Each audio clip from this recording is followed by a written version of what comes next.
Love that sound. That is one of my very favorites. That, of course, is the shofar. It is to be blown during two of the Moed Mikra.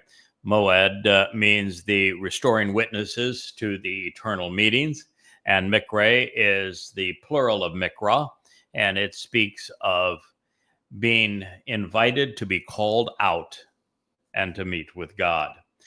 The two Moed Mikra that are designated by the blast of that shofar, which is a ram's horn, are Shabuw'ah and Taruw'ah. The next harvest on God's calendar will be Shabuw'ah. It will be celebrated actually twice with two fulfillments. The first will be the beginning of the time of Israel's troubles, which will commence with the forfeiture of the heart of Israel as part of the two-state dissolution, and that will occur on or before the 22nd of May, 2026. And the great betrayer of Israel, the next Neville Chamberlain, will be none other than Donald Trump. Then on the 11th of June in 2027, we will celebrate the harvest of Taruw'ah. It is a harvest of standing grain, of mature grain. There are two different types of grain that are designated, and it and the two loaves reveal that this is a time of the harvest of both Yisrael and also of Goyim. The next harvest after that is 7 years later. It will commence at the end of the time of Yaakov's troubles. And on the Friday evening, the 23rd of September, 2033, which is year 6000, we will experience the first of the two phases of Taruw'ah with a gleaning of Yisraelites. And it is on these two occasions that shofar is blown. Now, in our last program, we talked about the events of Taruw'ah, such that you have a better understanding of the sacrifice of the Adamah Parah, which is a huge part of that day. But there is another place where Shabuw'ah and Taruw'ah are discussed. Now, my favorite happens to be in Yeshaya 17. But the great prophet had even more to say about these two marvelous harvests of Shabuw'ah and Taruw'ah, and that is in the 55th and 66th chapters, running through the 57th chapter of Yeshaya. I think you can probably see in our shot, this is the Wookiee, who is contributing mightily to this program, doing the back flop, which means please rub my tummy. So we'll try to keep the Wookiee content. He is a big part of the Yahowah blog. Now, the prophet does, as usual, set the stage, placing these harvests of souls into the context of their time. And that is essential because there are no more chances after they pass. Heaven won't wait. Within this prophecy, Yeshaya, which means Yahweh delivers and Yahweh saves, reveals the societal conditions which will persist immediately before, during, and after Shabuw'ah and Taruw'ah as they are fulfilled. Then he explains why rabbis will be unfazed by the sudden disappearance of thousands of covenant members. Of particular interest, Yeshaya confirms that the initial harvest of souls precedes the time of Yaakov's troubles, making it a preemptive rescue mission, if you will. And while the other Taruw'ah follows it, we also find that it is interesting that at the conclusion of Yeshaya 57, there is a compelling presentation of how we should be observing the Shabbaton. Now, it is a curious thing in terms of the time of trouble. I think officially kicks off at on Taruw'ah just now, 8 months from now, which will be the 22nd of May, 2026. The vicious part of the time of troubles actually commences the following year. That is when Alaska flood 2.0 will ensue.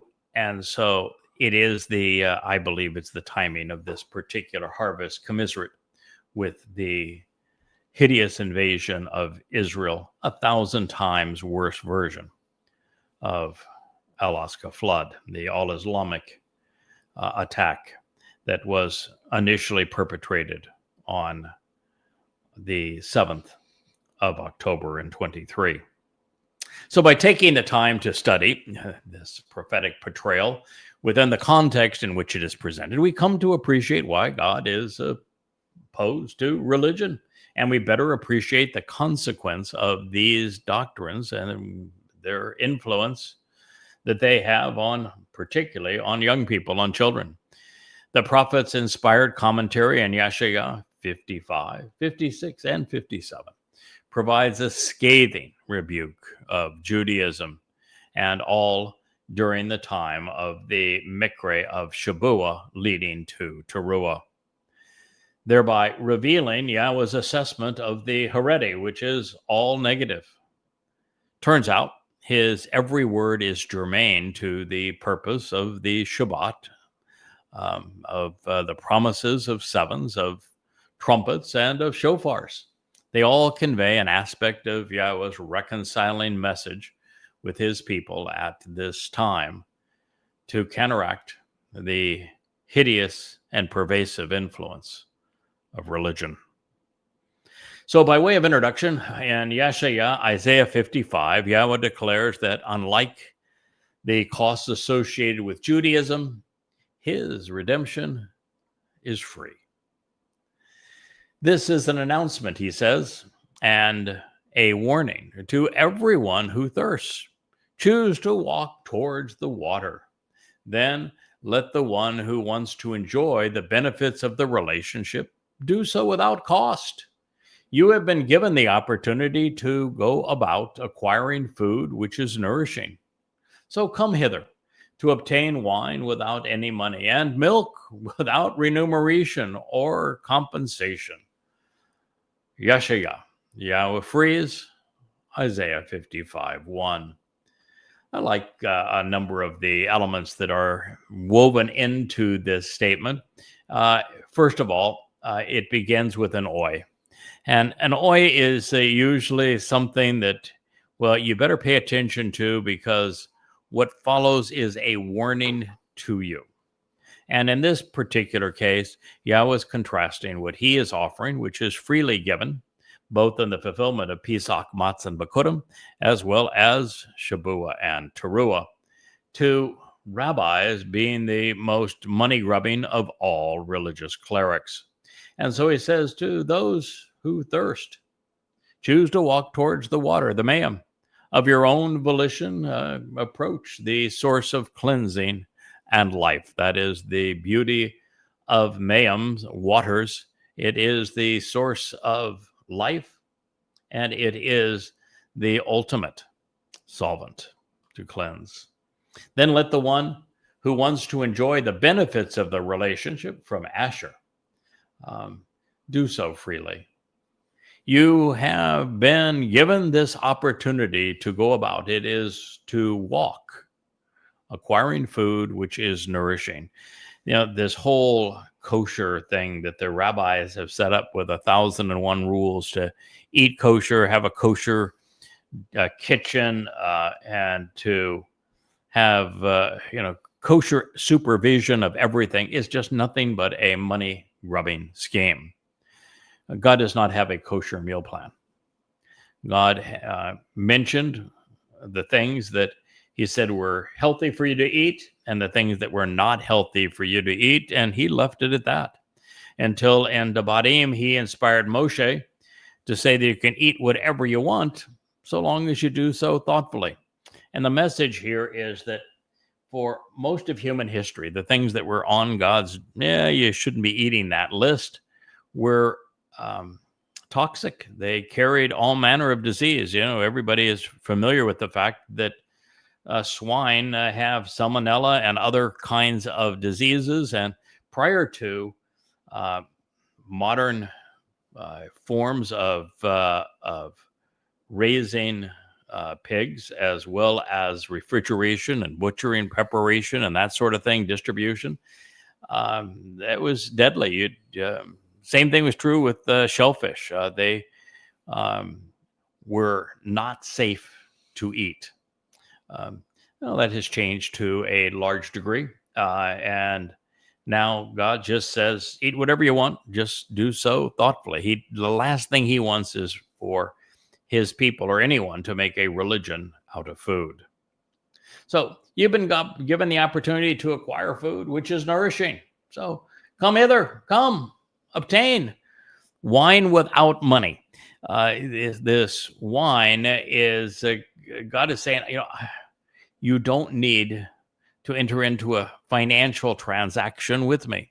Wine is symbolic of the two individuals who shed their corporeal bodies, who are bludgeoned to death to fulfill Pesach and then later Taruw'ah.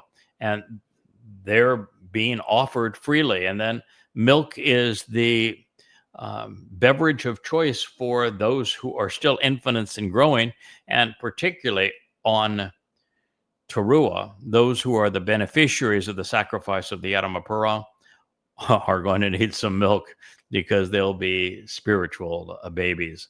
But again, God's not interested in your money. He's not asking you to make a donation. So following Taruw'ah, the waters will be running off the Temple Mount, as I have shared, cleansing everyone they touch.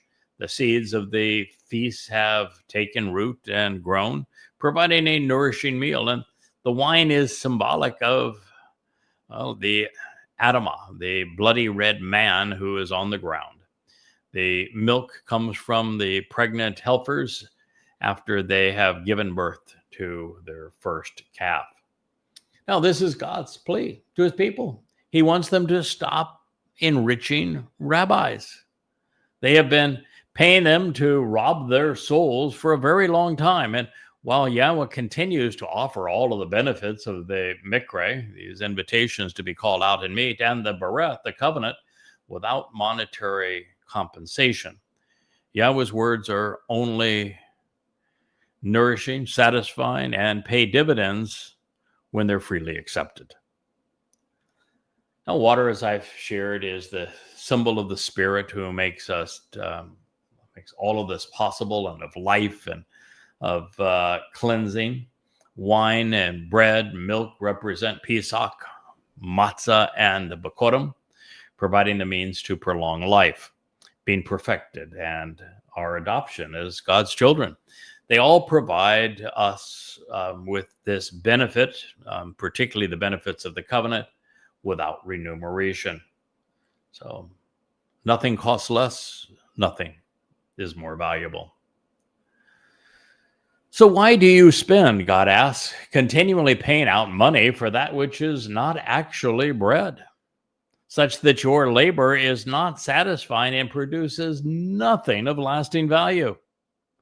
Listen diligently and be nourished by that which is good, useful, and beneficial, even exquisitely pleasurable and extravagantly superb, with these being the most desirable and beneficial of all options for your soul.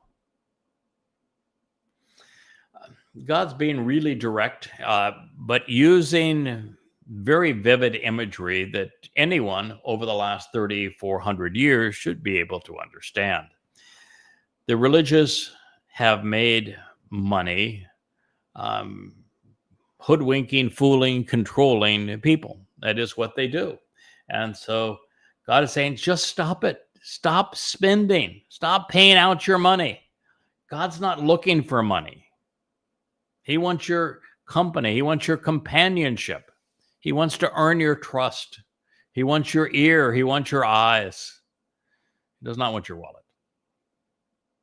So stop spending. Stop paying out for that which really isn't bread. He's saying that, what the rabbis are producing for matzah has no value whatsoever. Why does it have no value as bread?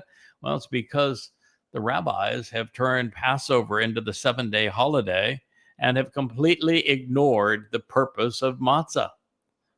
It's actually the opposite of what they prescribe. Matzah, the unyeasted bread of matzah, is the most important day. In fact, it's Chag Matzah, which Pesach is just part of.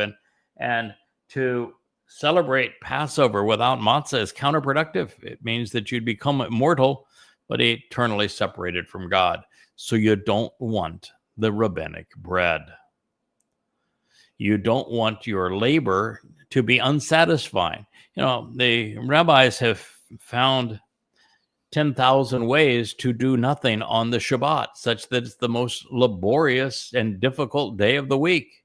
They've got a rule for everything. God just said, don't go there. Don't do that. There is nothing in Judaism that produces anything of value. I've made a habit of finding anywhere from 5 to 10 rabbinic pontifications that I post on Facebook just to show how utterly ridiculous rabbinic Judaism is. It has no value whatsoever. It is exceedingly lame. So God's saying, listen diligently. In rabbinic Judaism, they take the Shema, the statement that Yahweh provided in Devarim, Deuteronomy, which says, listen, Yisrael, Yahweh, your God, is one.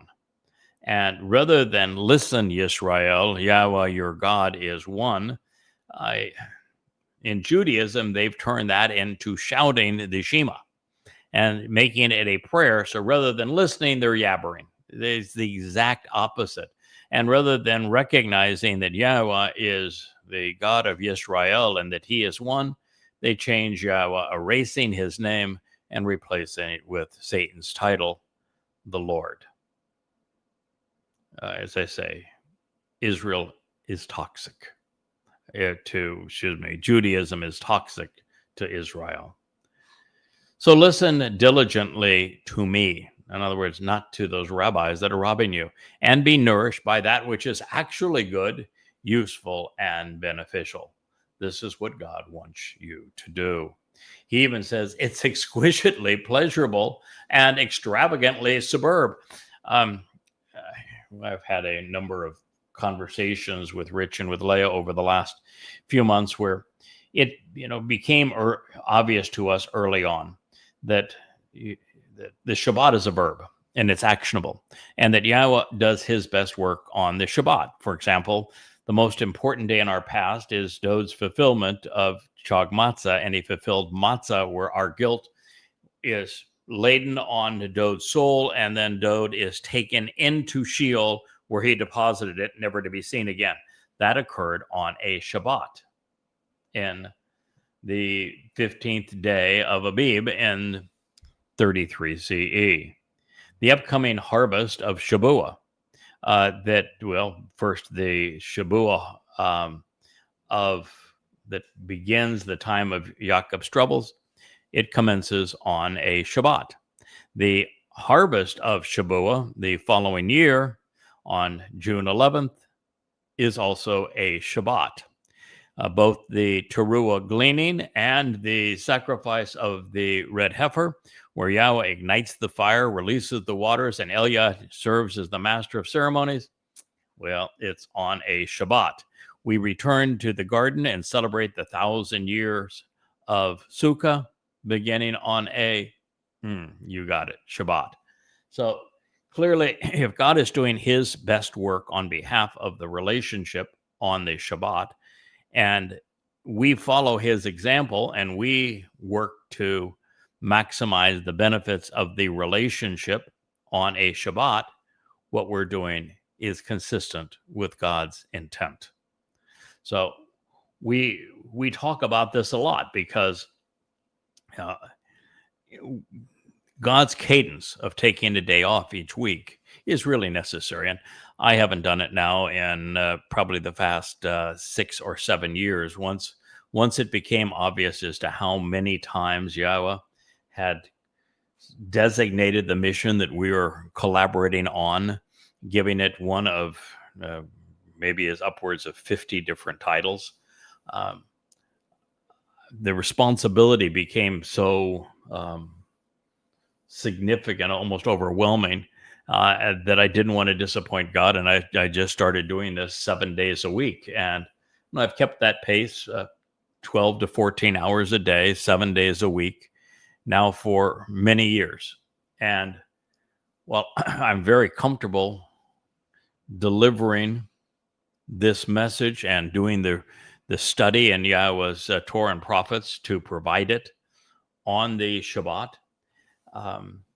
You need to take a day off. Our systems just don't work very well if you're putting in 12 to 14 hour days, 7 days a week. So, we've talked about this, and I'm not positive I have the best answer, because I do know that since Yahweh does his best work on the Shabbat, and that Shabbat is actionable, and it's a time to celebrate the relationship, I don't want to shortchange this experience with anyone who is part of the covenant family or interested in becoming part of the covenant family.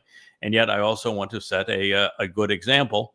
But I don't have any ordinary work anymore. All I have is the work of Yahweh. And so it doesn't fall under the designation. Anyway, God is saying that what he is offering is exquisitely pleasurable and extravagantly superb. It is anag, divinely delightful and abundantly enjoyable, privileged, and even tender. And then he says, with these being the most desirable and beneficial options for your soul. So many people are fixated on our bodies and on the here and now, but the only thing that matters is our soul. It's one of the reasons why the Dionysian nature of Christianity, where there is a dying and resurrecting God, is just so utterly absurd. To go from death to a physical body is counterproductive. Our bodies are meaningless. You don't defeat death by going back into a physical body. We are only liberated and able to go into the seventh dimension of Shamayim, to travel through the universe, to be perfected, to be immortal, if we shed these bodies, and our souls, our nefesh souls, our consciousness, the reservoir of our personalities and our attributes and our attitudes and our experiences, are melded into Yahweh's spiritual energy. And so these things that God is offering are good for the soul. And that's one of the reasons he said, eat whatever you want. I mean, it's just do so thoughtfully. So on the surface, Yahweh is revealing that there is nothing nourishing about Judaism. It is a fraudulent transaction. And beyond this, God is particularly annoyed that his people have eliminated chag matzah from among his mikreh, thereby ensuring that there is no cure for the religion that is killing them. In addition, the rabbis who commandeered Yahweh's redemptive calendar and replaced Taruw'ah, that is this evening. In fact, the sun is about ready to set here in a matter of minutes. I think we'll have our sunset. It will be Taruw'ah, and yet the rabbis have replaced it with the Babylonian Rosh Hashanah, head of the year. What a tragic mistake. I mean, that's worse than Christians replacing Passover with Easter. And really, it's that obnoxious from God's point of view. So it exposes the Babylonian roots of rabbinic Judaism. It shows that the rabbis are leeches and parasites on God's people. And I don't think there's ever been a more obvious time that it becomes just clear that the Haredim and ultra-Orthodox Jews are a parasite. They contribute nothing of value, and yet they devour resources. So while the rabbinic way has been unfulfilling, indeed miserable and costly beyond measure, Yahweh is offering something exquisitely pleasurable and extravagantly superb. God is not a cosmic killjoy. He is not trying to lord over us. He's not trying to deprive us of anything. He wants to give us everything we could possibly imagine that is worthwhile and enjoyable. He wants to share the universe with us. He wants to share life with us. So what do Jews have to lose apart from the yoke of an impoverishing, archaic religion? Why not give Yahweh's approach a try? I mean, the rabbinic approach certainly has not been of benefit to anyone. After 3,400 years of mucking up the relationship with religion, why not just get rid of it and engage in a personal relationship, father and child, with God? After all, isn't it insane, or should we say just inadvisable, continue on the same path that has brought such misery to God's people? Well, anyway, this is, I think, very good news coming from Yahweh, especially recognizing that the path to Yahweh and to eternal life is through the Moed Mikra, these restoring witnesses to the eternal meetings, to be invited to be called out and meet with God, making this known so that it is heard around the world is the stated purpose of these books we're sharing now with you from this series. It's called the Yada Yahowah series. There are 9 books in this series, 9 volumes in this series, and this happens to be Qatsyr Harvest. I don't want to keep you up or anything there, Wookiee, but you do your best just to hang in there with me, will you please? Okay. Wookiee is gaming for the big celebration of Taruw'ah tonight. He heard that we're going to make it a 2-day celebration, and he wants to make certain that he is ready for all of it. Even Asher, if this microphone was less directional, you would hear that Asher has a problem common to many men, but she's a girl, but nonetheless, she snores, and that is what she's doing now. So God says, incline your ear to me. Listen. Stop praying. Stop yabbering. Stop talking, rabbis.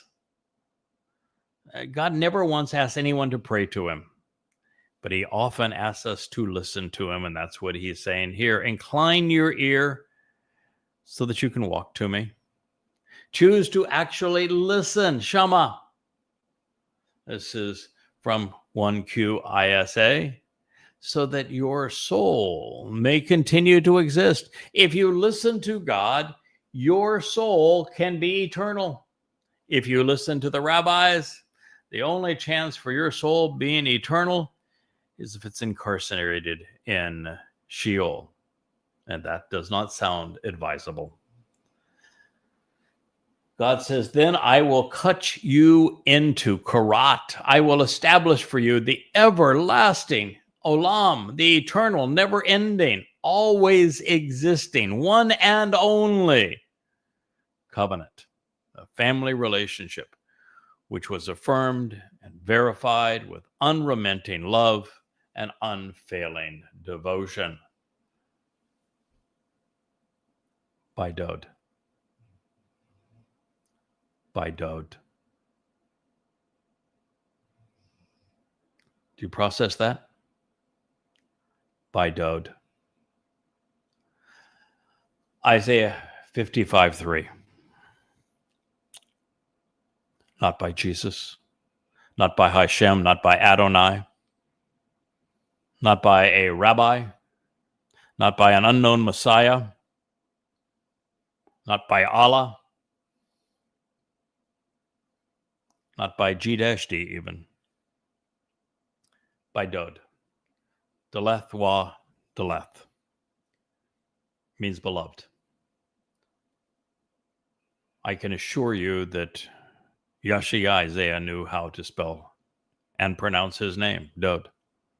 The wa in Dowd's name is pronounced just as it is in Yahweh's name, just as it is in the word Torah, just as it is in the word Shalom. Dowd. Ladies and gentlemen, I would tell you that what I've just shared with you is as important as any words you'll ever hear. If all you learn this Taruw'ah is to distrust the rabbis, to recognize that this is not the first month of the year, as the Babylonians would live it, but the seventh month of the year as prescribed by Yahweh, and that this is not Rosh Hashanah, it is Yom Taruw'ah, and that God does not want you to pray to him. He does not want rabbis speaking to you. He wants you to incline your ear and listen to him, to choose to actually walk to him and genuinely listen so that you hear what he has to say, because that is the only way your soul will continue to live, particularly in his presence. If you want to live, listen to God and walk to him along the path that he has provided. Pesach, Matzah, Bakurim, Shabuw'ah, Taruw'ah, Kippurim, and Sukkah. Pesach is the doorway to life. Matzah is that threshold. When you cross it, your guilt is removed so that you can be Bakurim, the firstborn children of the covenant. Walk to me, God says. Choose to listen to me so that your soul may continue to exist. Because if you continue to listen to the rabbis, at the very best, your soul will be exterminated upon the end of your mortal life. And worse, if you promote Judaism, your soul will be incarcerated in Sheol as a consequence of misleading others. One of the most important verbs in all of Hebrew to understand is the verb that Yahweh consistently uses to describe the covenant. It was cut, Qarat. It is established through separation. The covenant, by being Qarat, means that it is a dividing line, that you are either cut into it or cut out of it. And as a verb, it is actionable. So your choices in terms of listening to Yahweh as opposed to a societal influencer, like the late but not great Charlie Kirk, or the not late and less great Carlson Tucker, or any of those political and religious pontificators that are influencers, or any rabbi, or any pastor, priest, pope, or imam. If you listen to them, your soul will die. If you respond to them, your soul will die. 100 million people listened to the funeral of that lost man promoting a pedophile and a rapist under the guise of his faux Jesus. Everyone who believes Carlson, who spoke during it, Rubio, who spoke during it, J.D. Vance, who spoke during it, or Donald Trump, or Mrs. Kirk, Erica, anyone who believes any of them, you're going to lose your soul. 100% guaranteed. Charlie Kirk is not in heaven. He will never see heaven. And his soul is actually destined to Sheol because he misled so many. So God's very clear. Listen to him, walk to him. If you listen to him, your soul will continue to exist. But you can't listen to God by reading the Christian New Testament. God's diametrically opposed to it. Same thing is true of the Talmud and the Quran. Same thing is true with the Zohar. You can listen to Yahweh by reading the Torah, and the prophets and these Mizmor Psalms. We listen to Yahweh when we open the book of Yeshayah, Isaiah. And as for the covenant, you are cut in or cut out. 999,999 out of every 1 million souls is cut out of the covenant. Now, my job is to be belligerent against the religious and the political, not to awaken them, not to get them to cease being religious and political, but so that those who are willing to walk away from and distrust religion and politics know for a fact that those things are false, misleading, and deadly, that they are destructive, that they are a plague, that God despises them. So I do it not for the religious, but for those who are not religious, so that they know that all that gunk is untrue, and then once it's all cleared away, they're receptive to the truth, which in this case is that there was no Jesus and there was no divine inspiration of a false Messiah or Rabbi Akiba, relative to Bar Kokhba, that they were both false messiahs, and that the true Messiah and Son of God, who fulfilled Pesach, Matzah, and Makodim, is David. So you want to be cut into the covenant? You have to listen to God. And this covenant, the one and only covenant, God's family, and the covenant is the only way into heaven. That's it. There's no other way to leave this mortal existence such that you become part of God's family, covenant, other than by the terms and conditions that God has affirmed and verified with unremitting love and unfailing devotion through Dowd. Dowd is our Savior. Dowd is our Messiah.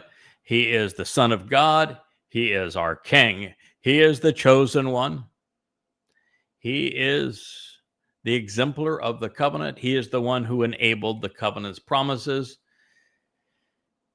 The single most important person who ever lived, a person who absolutely represents the things that were robbed from him to create the false impression of Jesus, all belong to Dowd. I would tell you, ladies and gentlemen, that's the single greatest discovery in human history. If you've listened to these programs, you know that I have been pontificating this for a number of years. If you're new to it, then I've just given you the greatest treasure in the universe. Rabbinic Judaism was founded on the lie of a false Messiah. Christianity was founded on the lie of a false Messiah. The true Messiah, the true Son of God, the true former and returning King, our Savior, the one who enabled the benefits of the covenant according to God, who ought to know, is Dowd. You want to be part of the one and only covenant? You do so by way of the things God accomplished through his beloved son, Dowd. And it was Dowd who fulfilled Pesach, Matzah, and Makodim in year 4000 Yan 33 CE, exactly as he foretold. So few people have an appreciation for why the Christian New Testament doesn't quote what would have been the single most legitimizing passage to its very existence. Daniel 9. There is no mention of the Messiah who will be cut off, but not for himself. So why did Christianity miss the opportunity to pilfer the single most important prophecy for its legitimization? Because they knew it didn't apply to mythical Jesus, that it applied to Dowd because the person who gave the prophecy was Gabriel, God's most capable and courageous man, Dowd to David. And they would know that being cut off, Qarat, but not for himself, was the fulfillment of matzah, which Christianity disowns, as does Judaism. You're cut off from the land of the living and enter Sheol with our guilt on matzah. There is no Qarat on Passover. It occurs on matzah. And so they knew it didn't fit their guy. And it was delivered by the actual Messiah, Dowd himself. That's why. Do you know the other verse that's never quoted in the Christian New Testament is Isaiah 9, which would be the second most important to legitimize the religion if it pertained to Jesus. But you know, just like this one, there's only one name that is presented in the prophecy about the child who is born and the son who is given. And that name is the same as this one, Dowd, where it's also presented that he is the Gabor, the strong and capable man of God. Thought you should know. Isaiah 55:3 validates the essence of my mission, which is to serve as the lesser luminary for the greater luminary. Dowd, who is as brilliant as the sun in God's presence, according to God. His brilliance is reflected by the lesser luminary, his herald, so that you become familiar with him. And it is by becoming familiar with what Dowd has promised that we live. Do you know in that same prophecy in Daniel 9 that Dowd, as Gabriel, the most courageous and compassionate man of God, that he provides the exact date to the day. In 33 CE, I believe it's by memory, April 9th, that he would complete the promise of Chag Matzah. The promise to be cut off, but not for himself, with the fulfillment of Chag Matzah, the date that he provided. In 555 BCE, almost 600 years in advance, was the completion of Chag Matzah. Do you know that there's only one eyewitness account of what occurred on Passover with the crucifixion of the Passover lamb, and that it was written in first person by the Passover lamb who was crucified in 33 CE, and that was written 1,000 years before he was crucified, and it was written in first person by Dowd?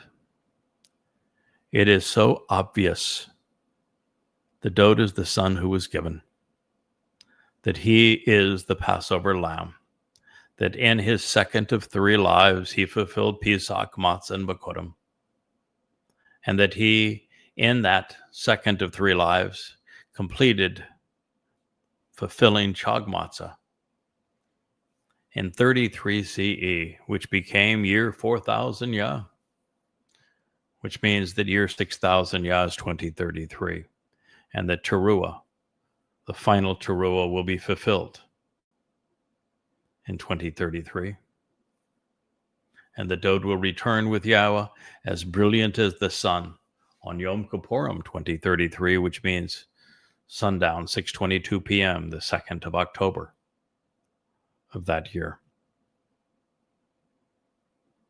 This is profoundly important. No one has ever not only deduced this before, but shared it with you.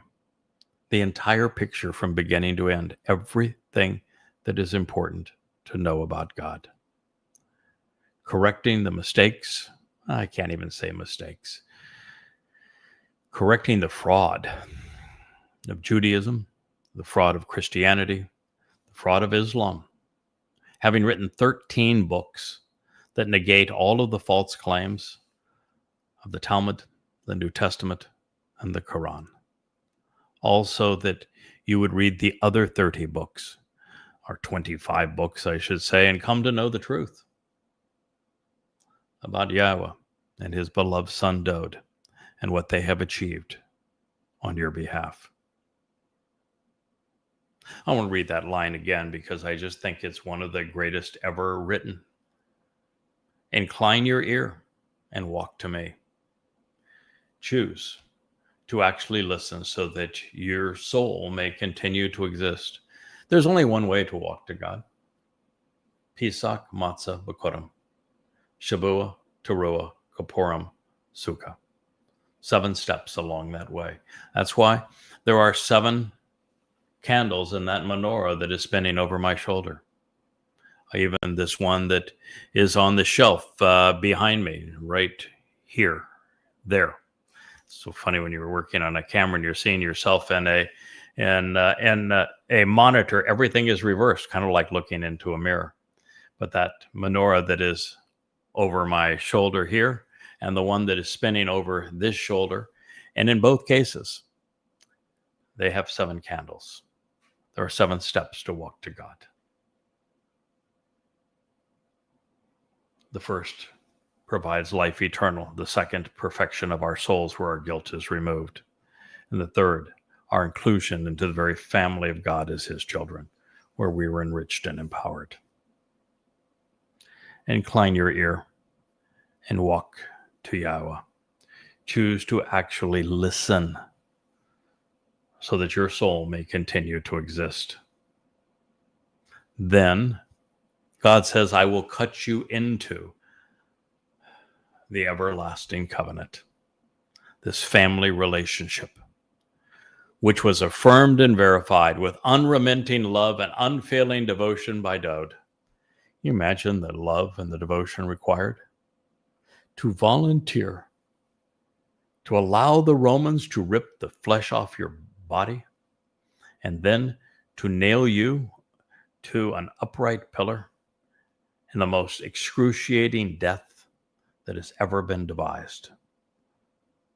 And that you allowed that beast to torment you on that way, in that way, on that day, to open the doorway to life, and then did something even greater, more courageous, more heroic, more loving.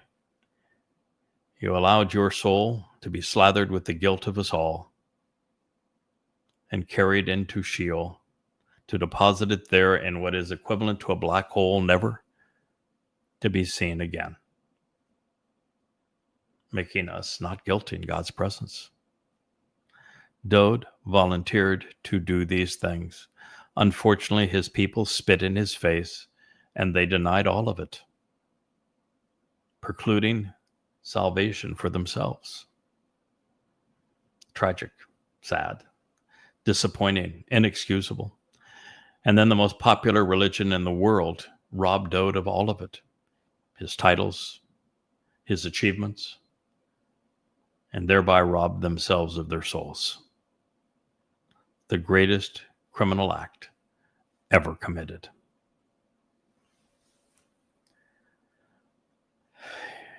Your decision regarding the words that you have just heard will absolutely and unequivocally determine the fate of your soul.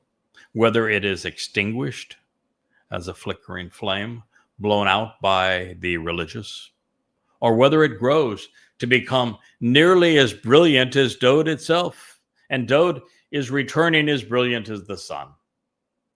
If we were to condense Yahweh's Torah and covenant into a summarizing statement, it would be that Dowd provided the benefits of the covenant by fulfilling the Moedim, and he serves as the ultimate example of what it represents. The Zerah sacrificial lamb is the Son of God, his chosen one and firstborn. He is both shepherd and king. He's a prophet and a psalmist, the branch from which all things grow, literally the main branch off the tree of lives, the one anointed as Mashiach and immersed with the Spirit, all as an eternal witness, our Savior. Well, he served as the Passover lamb, and he carried our guilt into Sheol. He is the living embodiment of this covenant, what God wants most of all. And you know, if it were just God, Dowd would be enough for him. He loves his son. He could enjoy all eternity with just Dowd. But Yahweh is unique in the way that he interacts. He has chosen to communicate through people and to lead through people. And his favorite people happens to be Dowd. And he chose for Dowd to be our king, our counselor, our shepherd. And for a shepherd to be a shepherd, they must have sheep. For a king to be king, they must have subjects. And so it's not so much for Yahweh's sake that there will be more members to the covenant family. It's for Dowd's. He wants his son to have the kingdom he deserves, the family he deserves. And that is why we're here. So let it be known, Yahweh is offering to give us what he achieved through his son. All we have to do is listen, respond, and walk to him along the path he has provided. This is the message Yisrael and Yehudah most need to hear. And there are only 8 iterations of Shabuw'ah and Taruw'ah remaining. So partake while the getting is good. This is the last Taruw'ah before we enter the time of Yaakov's trouble. I thought you ought to know. Well, Dowd is an enduring and restoring witness. He spoke and wrote on behalf of Yisrael. Further, calling the King of the universe a neged, as we will read moving forward. An authorized leader would be a demotion. He's King of the universe. And while the Messiah was a great teacher, his message was not for an archaic and misled world. Therefore, these words speak of Dowd's Bashar as I share them with you at the conclusion of this program, now that we are enjoying the beginning now of Yom Taruw'ah. I want you to know that Dowd's herald is the Nakar.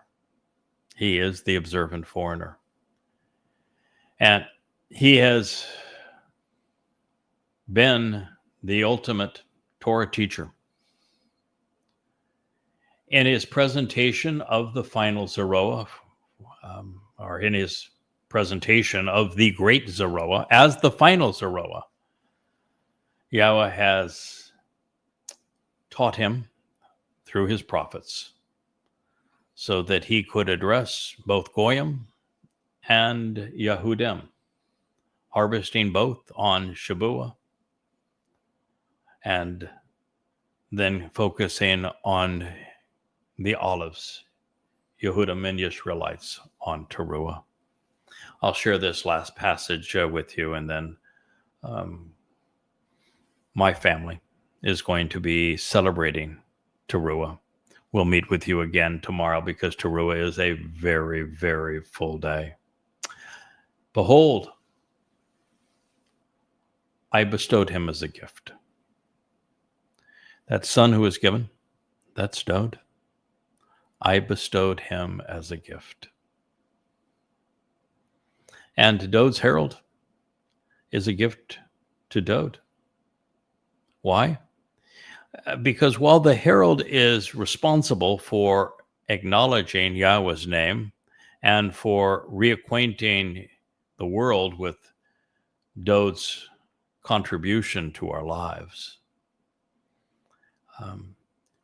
he is doing all of this for Dowd. So behold, I bestowed him as a gift. I offered him as a present and enabled him to be an enduring witness to the restoring testimony. At this point, while Dowd is the ultimate gift, God has given this restoring witness to all that Dowd represents as a gift to you as well. To the people of every ethnicity and culture. Dowd was not a witness beyond the children of Israel. Yada is.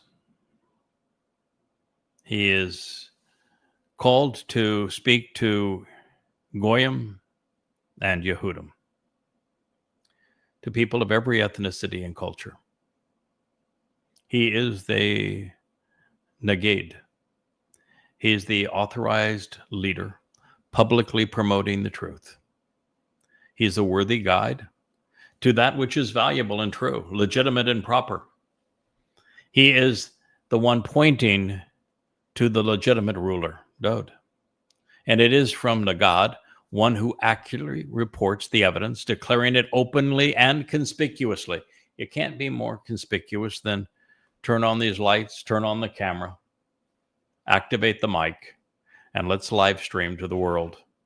And to do hundreds upon hundreds upon hundreds of hours of these programs, or to have written these 35 books that surround me and offer them freely to you in their entirety. Publicly promoting the truth as an instructor, teaching the Torah of God, conveying the prophetic insights of God. Someone who has been appointed and assigned this responsibility at the command of God. All for an archaic and misled world. Isaiah 55:4.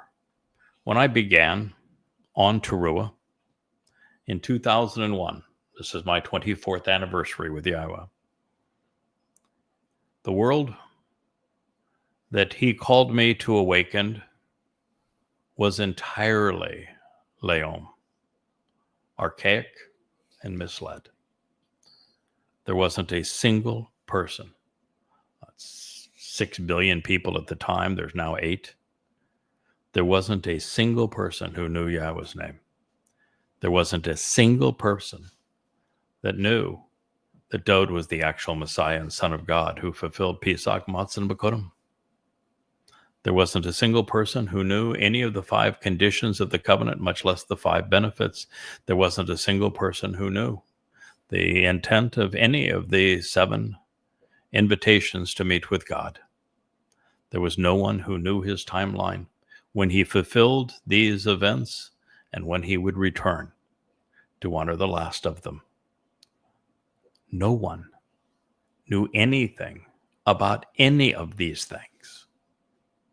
It was an archaic and misled world. But that has begun to change, one soul at a time, one book at a time, one vlog at a time. And so now it is time that I say, Happy Taruw'ah to one and all. Cue the shofar.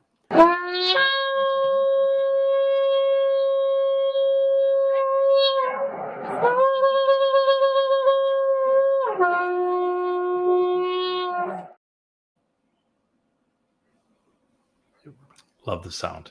Good night.